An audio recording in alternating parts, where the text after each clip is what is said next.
truc marrant. À vélo, le temps s'écoule plus lentement que pour quelqu'un assis.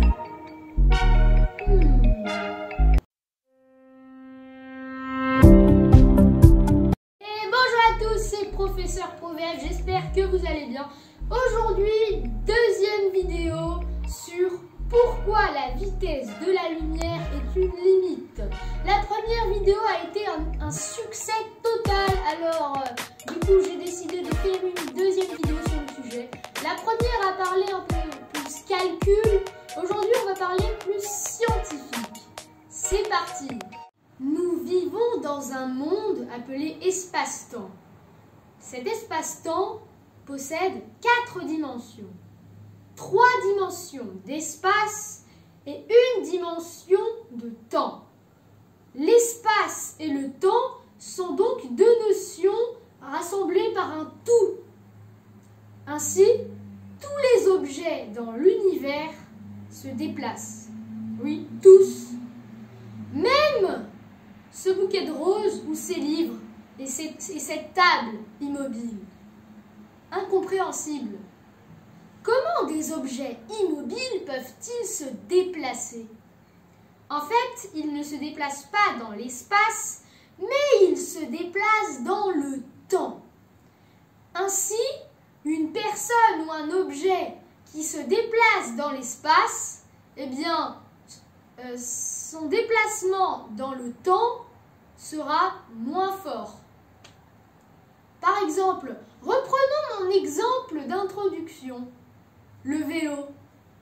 Le temps pour quelqu'un à vélo s'écoule plus lentement que le temps d'une personne immobile. En effet, plus on augmente sa vitesse dans l'un, plus on diminue sa vitesse dans l'autre. Seule la lumière fait exception. Elle se déplace à exactement 299 792,458 km par seconde. C'est énorme. Imaginez un vaisseau qui veut dépasser la vitesse de la lumière. Il se déplace en une seconde à 290 000 km/s.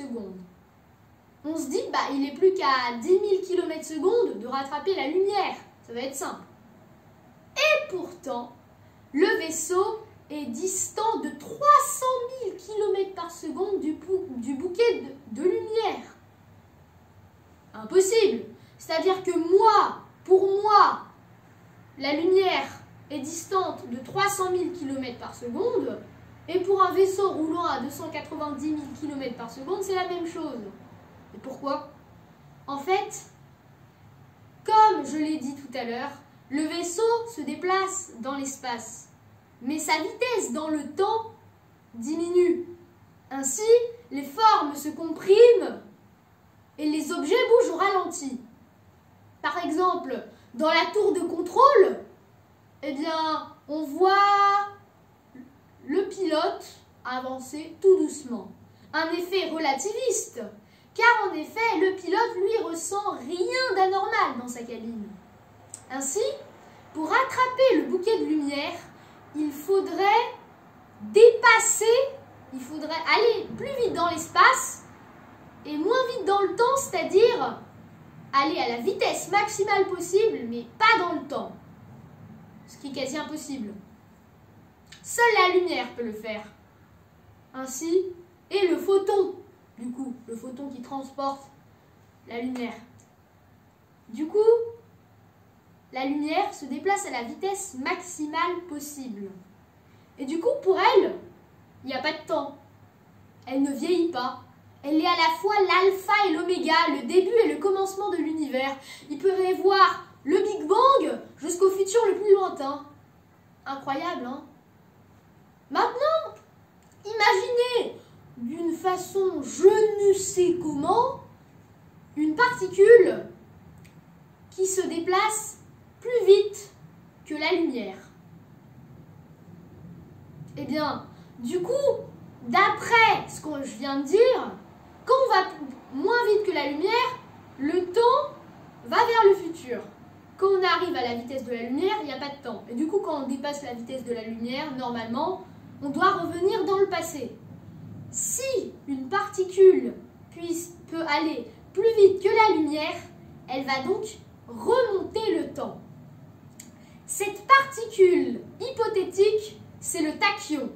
Et ce tachyon, elle a une masse imaginaire, la racine carrée de moins 1.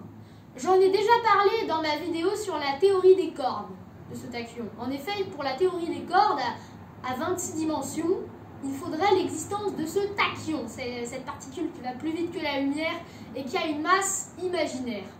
Alors, le tachyon, il existe ou pas? Dans la prochaine vidéo, je vais parler encore plus en détail de ce tachyon. Et maintenant, cette vidéo est terminée. Alors, un petit récapitulatif. Pourquoi ne peut-on pas aller plus vite que la lumière? En fait, parce que quand on se déplace dans l'espace, la vitesse dans le temps diminue. Ainsi, imaginons un vaisseau allant à 290 000 km/s, eh bien sa vitesse dans le temps sera diminuée. Ainsi, pour attraper la lumière, il faudrait un temps infini et une énergie infinie. Ainsi, la lumière ne vieillit pas. Pour elle, le temps n'existe pas. Une particule hypothétique pouvant aller plus vite que la lumière, c'est le tachyon. Nous en reparlerons dans la prochaine vidéo. Merci d'avoir regardé cette vidéo jusqu'au bout. N'hésitez pas à vous abonner, à activer la cloche et à partager. Merci de votre soutien et je vous dis à très bientôt.